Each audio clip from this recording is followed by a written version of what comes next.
right from the 1960s, when Nigeria got its independence, the first coup, corruption was mentioned. As in, how can the people now contribute in this fight against corruption? When you look at it, fighting of corruption is not one man business. It's the teamwork. It's the teamwork. If we can come together and fight corruption, we can bury everything overnight. As a citizen of Nigeria, What can be done to make the society better? You know, as a woman here, you know, as a mother.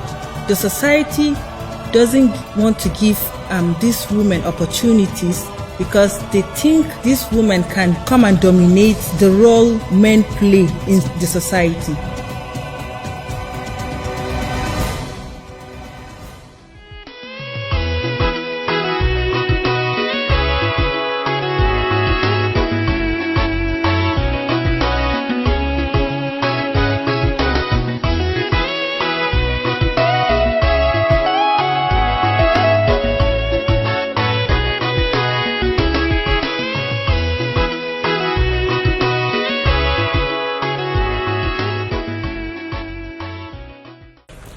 Hello and welcome to The Advocate. My name is Vincent Fidelis and I'm your host. On the program today, we discuss issues of anti-corruption and accountability in governance. As usual, I have my guest, Hassan Abdullahi, who is the Program Manager, Connected Development. Sir, you're welcome. Thank you very much. Thank you. Sir, I want to find out from you to please elaborate on how bad the problem of corruption and lack of accountability is in Nigeria. Well, some people argue, and this is a very, very common knowledge, that the corruption in Nigeria has been instituted right from the very day we were given independence. In fact, people say that it is pre-independence, that if you look at Nigeria pre-independence, that all the elements of corruption were already there. So it's an institutional thing, and part of the reason why it's become so overwhelming is, I believe, we've not been looking at it from the angle of holistic society. I mean, anything that has to do with economics and the things that affect people daily, usually for countries like the UK, for example, when the government does something or increases fuel price or increases tax on something, people will expect to see benefits in their day-to-day activities. So when those benefits are not there and people know that they pay taxes, and those taxes are very, very difficult, to pay. Sometimes people pay 30%, 40% of their income. So people generally follow government toe to toe, from policy to budget to implementation, and that is why corruption is checked in those societies. However, here in Nigeria, that is not the case. I mean, a lot of our people are unfortunately illiterate. A lot of our people are ignorant of the very kind of government we are running. Some don't even know that we are even running a democracy where they have a right to demand for what is theirs and for the government to listen to all their plights. And that is why corruption continues to grow, because the foundations for it has been the very culture of the country. While the colonialists were here, they had a way of doing things which were corrupt. They had deals with... Are you saying that corruption was inherited? Yeah, it was. It was inherited? Yes, it was inherited. I mean, from the colonial... Of course. The colonial setup is nothing... there is nothing great about colonialism. Let me just get this off straight. They were just here to exploit us. They were just here to exploit us. And while they were exploiting us and were grooming the next set of leaders to take over from them, I mean, they were watching, and they perhaps learned to do better than their masters. You can say that, because the environment here meant that while the British went away, they couldn't afford to do corruption to the scale in which they did here in Nigeria because of British laws. However, in Nigeria, as a colonialist state in which they control, they could afford to do a lot of things. And unfortunately, our leaders, the leaders that inherited and the ones that came after them, just kept on without underground. Okay, if I understand you very well, you seem to agree with the fact that corruption in Nigeria is endemic. Yeah. It's deeply rooted. Okay. Now, I'm interested in your organization, Connected Development. You say you follow the money. Mm-hmm.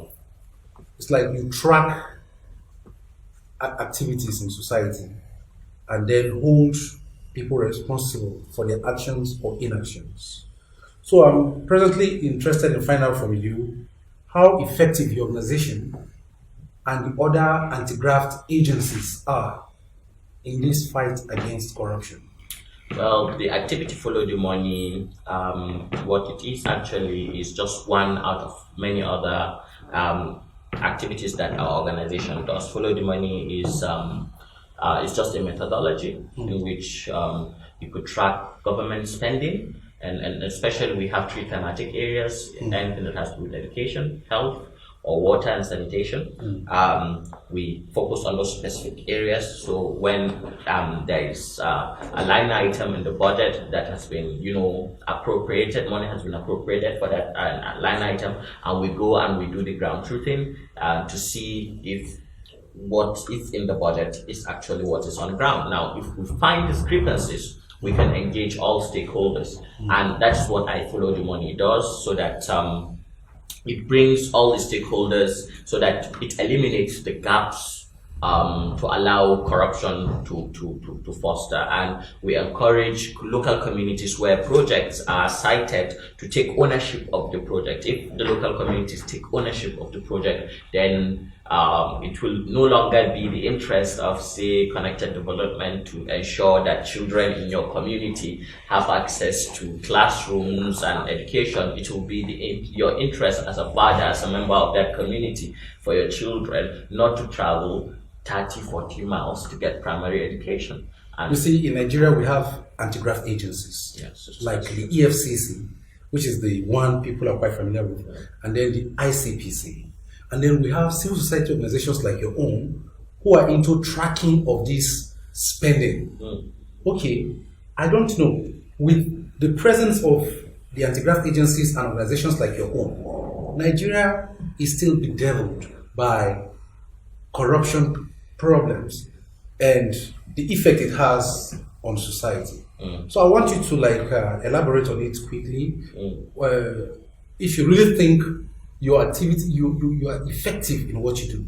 Well, I would say that it is important for everything that you view it in scale. And it is true that the battle is yet to be won. I mean, we key into people who we have common interest with, and the EFCC and ICPC and anti-graft agencies fall into that category. Even the government, the present federal government came with an anti-corruption agenda, and we also key into that. So we have partnerships with the Office of the Vice President, ICPC and EFCC. But I will not deny the fact that corruption is still endemic in our society, and part of the reasons why we believe it's a very big battle that cannot just fall on us as organizations. Yes, we are taking small steps, and the EFCC is doing its part, but it's for it to actually make a very, very good impact in a short time range is for us to get everybody involved. And how do you get everybody involved? Is to increase the level of civic education. People need to understand that as citizens, they have to participate in the governance process. And people don't know in Nigeria that there is actually a cycle that exists, that for every government, this cycle exists. As a democratically elected government, you have to formulate a budget. for you to spend money, for the money to be, legal, it will have to go through the budgetary process. And we want people to be engaged through the whole cycle. There's a cycle of needs assessment where people will have to be asked, and then their needs will have to inform the decision of policymakers in the first place. And then when it gets to the budget, when it is approved, people should know what programs the government is approving, what it's not approving, what programs the government is funding, what it's not funding. Okay, and when it comes to implementation, people should also check out and see, is the government, since okay, it has approved this project and it has funded this project, is it implementing the project? Now you begin to ask questions. When people take ownership and ask questions, then we'll begin to make progress. But you ask yourself, how many Nigerians know and understand that these cycles exist and that they could, make their voices heard? And that is why we are doing advocacy, and we are trying to reach out to more Nigerians. And it's been effective. Any way we can. Has it been effective? Well, I think it is effective because so far we've been able to touch the lives of the communities. Thank you very much. I quite appreciate that. Yeah. Well, in case you're just joining us, the program is The Advocate, a program designed to deliberate on issues of anti-corruption and issues of accountability in governance. My name is Jack Vincent Fidelis, and I'm your host. If you don't go away, we have more to discuss after the break.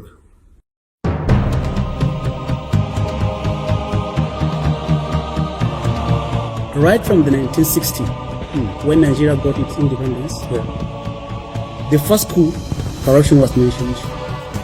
As in, how can the people now contribute in this fight against corruption? When you look at it, fighting of corruption is not one man business. It's a teamwork. It's a teamwork. If we can come together and fight corruption, we can bury everything overnight. As a citizen of Nigeria, what can be done to make the society better? As a woman here, as a mother.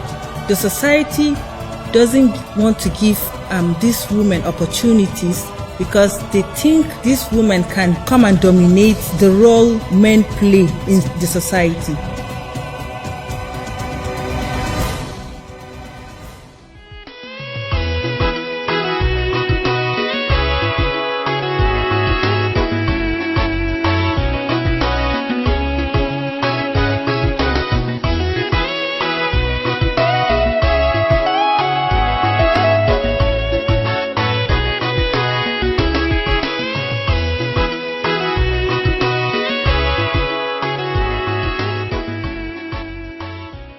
You're welcome back. My guest has been doing very well since we started, and I quite appreciate him. I hope you do too. Well, Hassan Abdullahi, Program Manager, Connected Development. I want to know if your activity of tracking funds in Nigeria is cumbersome. I want to know if you face challenges, because Nigerians believe that the EFCC, the ICPC, and organizations like Connected Development Follow the Money are doing a great job. You want to believe they are doing a very great job. But because of the proclivity for corruption, which some people in the country have, they are likely to make your work difficult. You are likely to face challenges. So please, what are these challenges?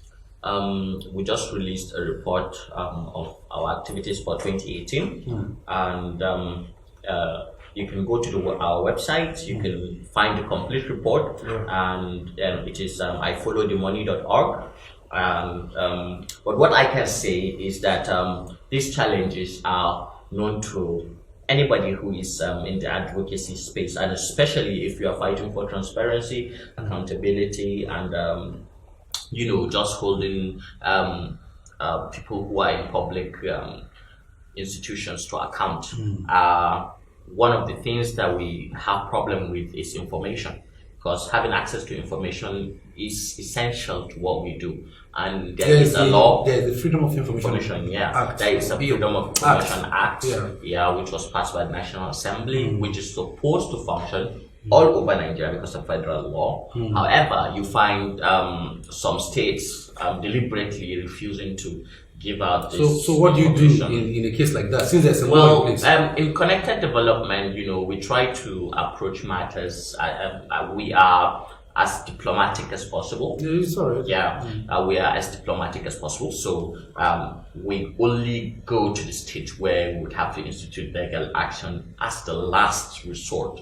But overall, I believe I would say that diplomacy works. It actually works, but it's a difficult process, but it does work. And it's just to get the negotiating partners on the table. So that they see that it is in their interest that Nigeria progresses. I mean, if you look at it, if the place that we are now here in Nigeria today is a place where it's either Nigeria succeeds or we all perish. So we do not have a third option, actually. I mean, if Nigeria does not succeed and it does not find a way out of its myriad of problems, then the world is going to be facing a huge disaster. And from your experience, in the field, do you see Nigeria succeeding against all odds? Yes, I do. Elaborate on that. I am an optimist. First and foremost. Well, you see, I bring people here all the time, and they tell me they are optimists. It is one thing to be optimistic, another thing to be realistic. Yes. Very good. I want us to be realistic now. Yeah. From your operations. Yeah, I could give you a time frame. For us, okay, I'm listening. All right. I'm interested in this. Yes. Okay. So, I'm an optimist. I believe in Nigeria, and I believe Nigeria can succeed. The thing with Nigeria is when you look at it, you see two things. You see its potential for good and its potential for bad. And in whatever it is that Nigeria's energy and resources is focused on, then it's going to be done on a very, very large scale and a large magnitude.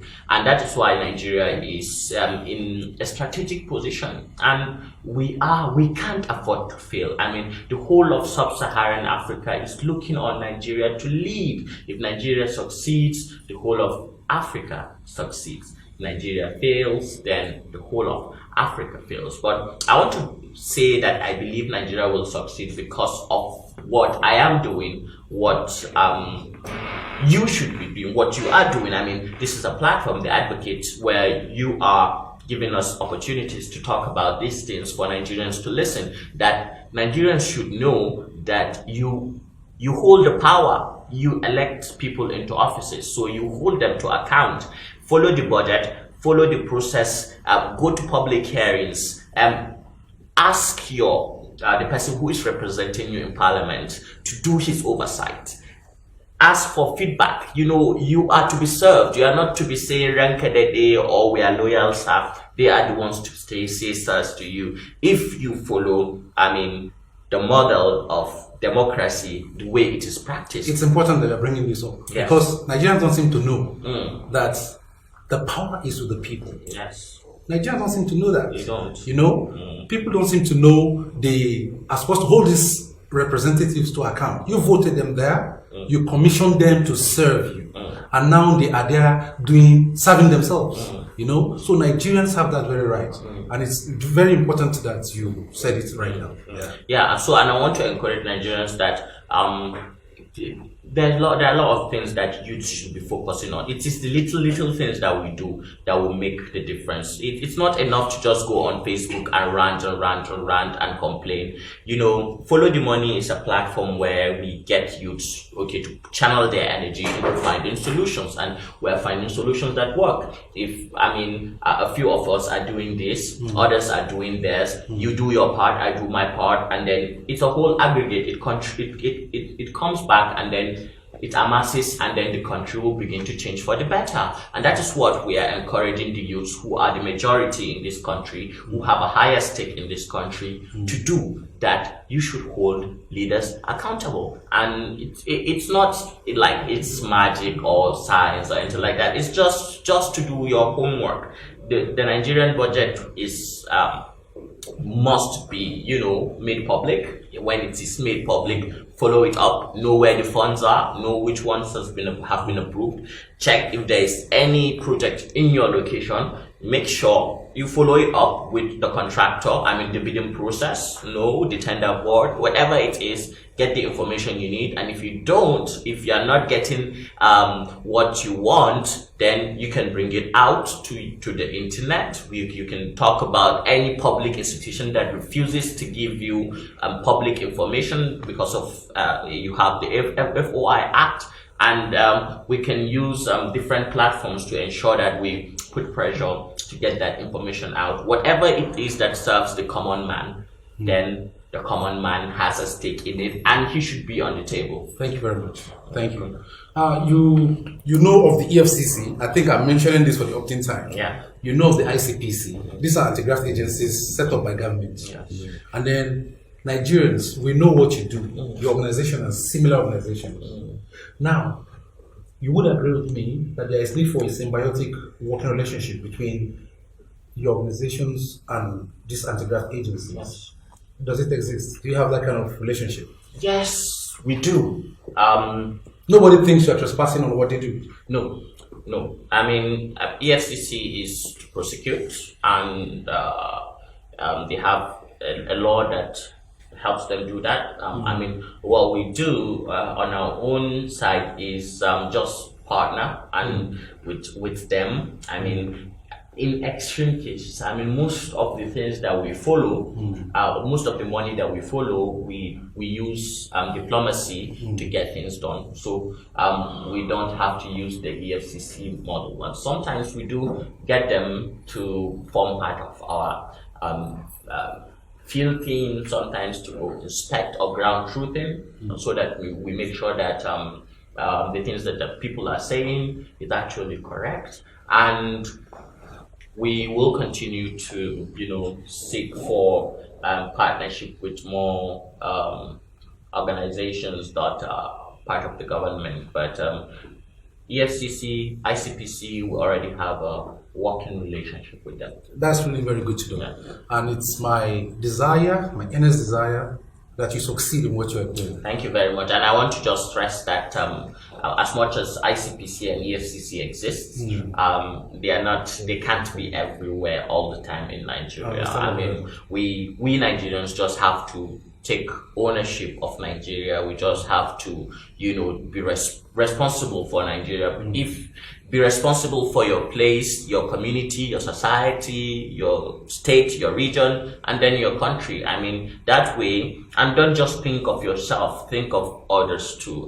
What's the point if you are happy? And I appreciate that. Thank you very much, sir. Your organization is doing that very wonderful job, and your success will have a roundabout effect on Nigeria as a country and its citizens. So I commend your effort, and thank you very much for gracing the advocate with your presence. Thank you very much. And then I hope that subsequently, if you have need to bring you back, you would oblige us. Yes, I will. Thank you very much. This was an honor to be here. Thank you very much. You're most welcome. Thank you very much. That is the much we can bring you this week on the program, The Advocate. If you've had a nice time being with us, let's do it again, same time, same station next week. Until then, so long.